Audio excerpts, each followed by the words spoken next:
سوال ہے کہ اگر فجر کی سنتیں رہ جائیں یا سنتیں اور فرائض دونوں رہ جائیں تو ان کی قضا کب کی جائے؟ دیکھیں، اگر صرف سنتیں رہ جائیں تو سورج کے طلوع ہو جانے کے بعد ان سنتوں کی اس دن قضا کی جا سکتی ہے۔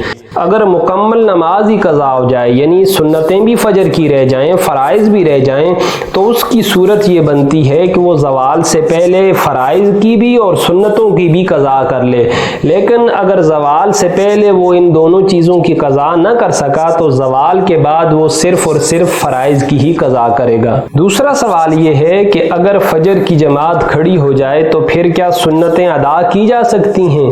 تو اس کا جواب یہ ہے کہ مسلم شریف کی یہ حدیث طیبہ ہے، اذا اقیمت الصلاۃ فلا صلاۃ الا المکتوبۃ، یعنی جب فرض نماز کھڑی ہو جائے تو اس وقت سوائے فرائض کے کوئی بھی نماز ادا نہیں کی جا سکتی۔